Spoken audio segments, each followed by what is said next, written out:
네, 저희는 경제 이야기 하러 가보겠습니다. 먼저 영상 보시죠.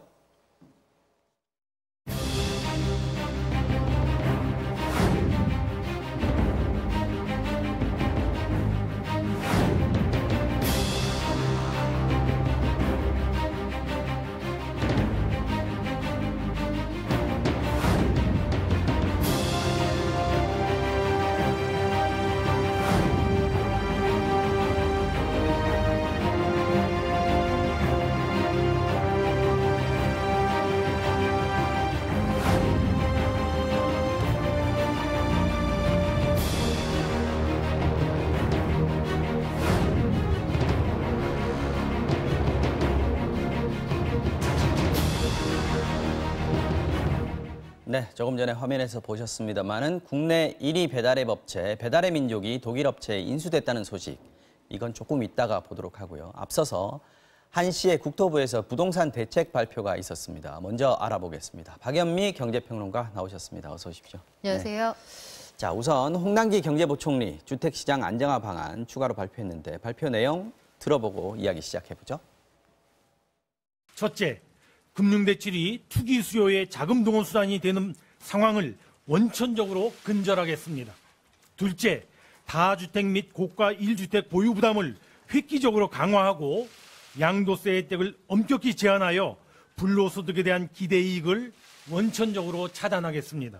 셋째, 사실상 거래 허가에 준하는 강력한 조사를 통하여 시장지서를 교란하는 불법 및 우회 행위를 원천 금지하겠습니다. 넷째, 수요가 큰 도심 내 주택 공급을 지속 확대하여 중장기 주택시장 안정을 도모하겠습니다.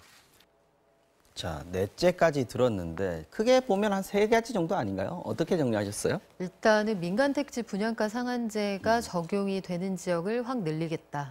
지난번에 핀셋 지정했던 거. 그렇죠. 이번에는 뭉텅입니다. 핀셋 네. 아니고요. 서울 전 지역의 한 절반 이상이 해당이 되니까요.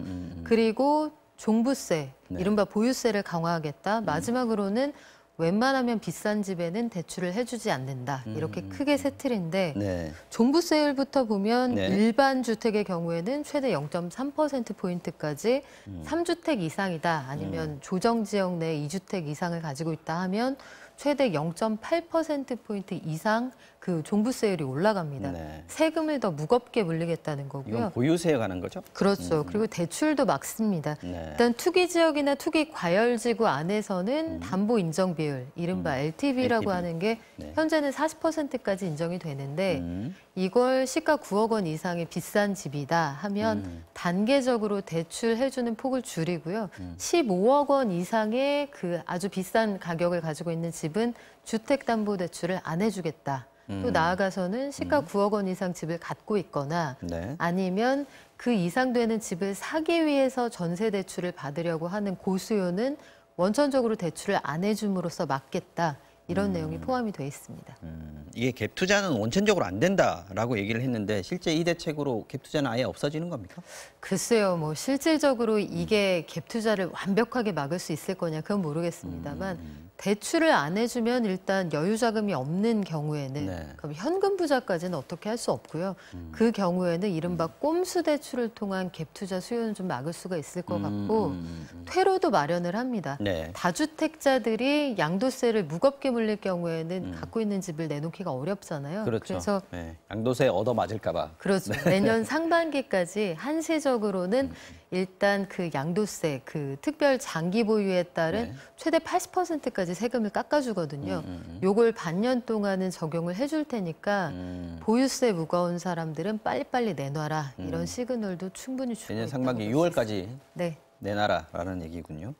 지난번에 분양가 상한제 지정했을 때 효과를 기대했는데 사실 더 올랐었단 말이죠. 그렇죠. 이번 대책, 추가 대책 또 내놓은 건데 효과 어느 정도 예상하십니까? 일단은 당분간은 거래가 좀 어렵지 않을까 이런 생각은 들어요. 그러니까 투기 수요를 근본적으로 막을 수 있을지는 모르겠습니다만 지난번에 이른바 강남 4구에다가 마용성 일부 지역이 포함이 됐잖아요. 네. 그래서 거기 포함 안 된 뭐 동작이나 다른 지역들이 꽤 많이 올라갔다. 24주 연속. 풍선 효과. 네, 아파트 거래 가격이 많이 올랐다 이런 얘기가 나와서 네. 이번에 보면 7월 이후에 집값이 많이 올라간 서울 13개구 전 지역 그리고 강서 의원 등 5개구 37개 동이 추가로 지정이 됐으니까 많이 늘어났습니다. 네.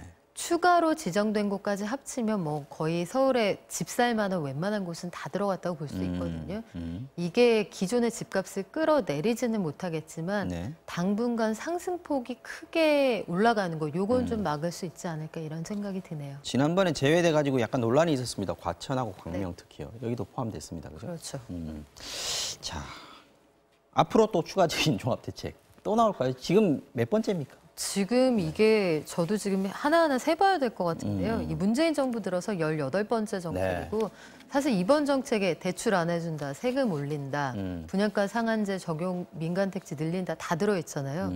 글쎄요, 이거를 한 달 만에 11월 이후에 한 달 만에 내놓은 대책이고 연말 안에는 안 해야지 않을까 이게 시장의 중론이었는데 당겨서 했단 말이죠. 내년 연초에 또 할 수 있을까 그건 잘 모르겠습니다. 네. 정부가 예고하는 대로 주택시장 안정화 효과를 거둘 수 있을지 조금 더 두고 보도록 하겠습니다. 아까 예고해드린 이슈 알아보겠습니다. 국내 1위 배달 어플리케이션 배달의 민족이 세계 1위 독일계 딜리버리 히어로라는 업체에 4조 7,500억 원에 인수됐습니다. 이로써 국내 배달 앱 서비스 1, 2위 기업이 모두 이 독일계 기업의 소유로 들어가게 됐는데 배달의 민족의 성공 노하우 또 딜리버리 히어로의 기술력을 발판 삼아서 두 회사 아시아 시장으로 진출하겠다라는 계획을 밝혔는데 장벽이 하나 있습니다. 소비자들과 자영업자 사이에서는 벌써부터 국내 시장 독립의 독점에 따른 부작용에 대한 우려의 목소리가 나오고 있습니다. 자, 일단 4조 5천억 원, 4조 7,500억 원이요. 네. 엄청난 액수인데요. 이거 엄청난 액수죠. 어느 정도 기록입니까? 이게 지금 아시아나항공을 인수하겠다는 회사들이 제시한 가격이 2조 원이란 말이죠. 그러면 2배를 넘는 금액이고 네. 보다 정확하게 말씀을 드리자면 이 독일의 딜리버리 히어로가 평가한 배달의 민족의 회사 가치가 4조 8천억 원 정도 되는 거고요. 네. 이번에 넘어가게 된 지분은 고중에서 87%. 그러니까 그 지분에 대한 전체 이 회사가 한 4조 8천억 원의 가치가 있다. 이렇게 평가를 받았다고 보시면 되고요. 1, 2, 3, 4위까지 사실상 이게 공정위 승인을 받게 된다면 배달의 민족, 요기요, 배달통, 푸드플라이까지 해서 우리나라의 거의 모든 이름 들어본 배달앱은 독일의 그 딜리버리 히어로가 다 가져간다. 이렇게 보시면 됩니다. 지금 요기요도 이미 딜리버리 히어로가 가지고 있는 그렇죠. 상황인 건가요? 그러면 99%다라고 얘기를 하던데 네. 딜리버리 히어로라는 게 독일계라고만 기사에 나와 있는데 사실 이 기업의 자본 구조 같은 걸 보면 상당히 복잡하더군요. 어떤 기업입니까? 네, 딜리버리 히어로는 독일 회사고요. 사실은 배달의 민족보다 1년 늦게 세워진 역시 스타트업입니다. 여기도 CEO가 젊더라고요. 30대. 네, 굉장히 젊죠. 아이디어를 가지고 소위 산업과 산업 사이에 이 길목을 막아서 장사를 하는 플랫폼 기업 중에 하나고요. 전 세계 40개 정도 나라에서 비즈니스를 하고 있는데 네. 35개 나라에서 배달업체 1위 기록하고 있는 굉장한 업체입니다. 이 나라에서 지금 그 독일 정작 본인들이 창업을 했던 독일에서는 본인들이 창업했던 회사를 또 팔았어요. 네덜란드 회사에. 그런데 성장성이 있다고 본 다른 나라 회사들은 무섭게 인수를 하고 있거든요. 이번에도 보면 이 딜리버리 히어로라는 회사가 1위 배달의 민족 업체까지 그 흡수를 하게 되면은 한국의 그 연간 한 20조 원 정도 되는 시장을 일단 가지고 가게 되는 셈이고요.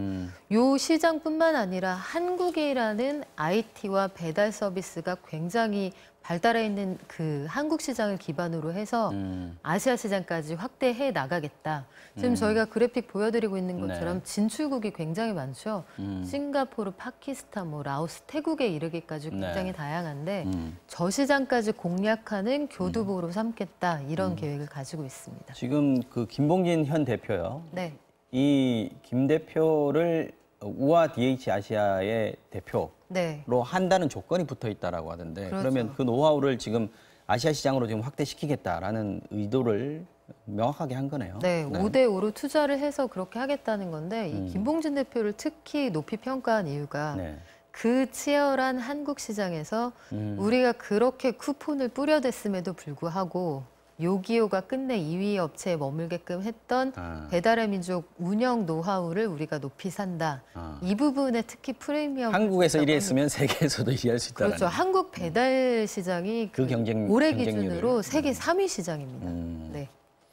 지금 아까 말씀드렸습니다만 독과점 문제에 네. 불거지고 있습니다. 지금 99%를 사실상 한 회사가 하고 네. 있다는 건데 여기에 하게 대해서는 될 수도 있는 거죠. 하게 될 수도 있다. 네. 여기에 대해서는 어떻게 전망이 되십니까? 일단 공정거래위원회 심사에 따라서 합병이 될 수도 안 될 수도 있는데요. 공정위가 이런 경우에 가장 중점적으로 들여다보게 되는 건 역시 소비자 후생입니다. 소비자 이걸 통해서 경쟁이 제한되면 소비자들이 음식을 좀 비싼 값에 먹게 되든지 아니면 좀 더 비싼 배달 수수료를 내야 하지 않을까 이 부분을 보는 거고요. 지금 요기요하고 배달의 민족하고 수수료 차이가 있는 거죠. 지금 그렇죠. 현재는. 그리고 지금 보면 업체 간의 경쟁이 있기 때문에 네. 요기요 같은 경우에는 지난 여름부터 이것 또한 정기 구독화하고 있어요. 월에 9,900원씩 내면 여기에서 자동으로 이 배달 수수료를 깎아주는 그런 서비스를 하고 있거든요. 뭐 무료 쿠폰도 많이 뿌리고요.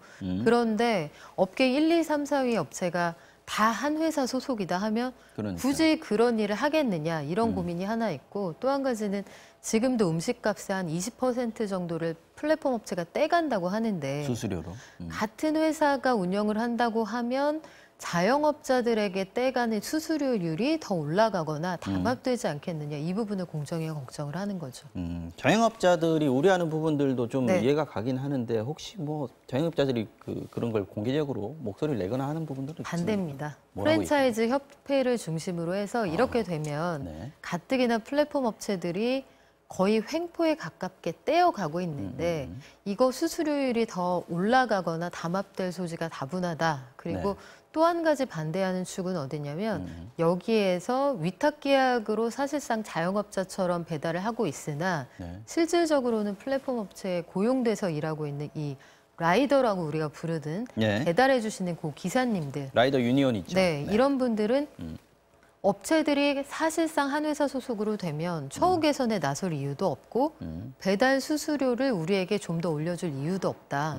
그래서 우리는 이들이 이렇게 하는데 반대할 뿐더러 만약에 기업 결합 승인이 난다고 하면 고전에 우리랑 단협을 해서 배달 최소 수수료를 올려주고 네. 처우 개선을 약속해달라 이렇게 주장을 하고 있습니다. 네, 알겠습니다. 오늘 말씀 잘 들었습니다. 자, 박연미 경제평론가와 함께 이야기 나눠봤습니다. 고맙습니다. 고맙습니다.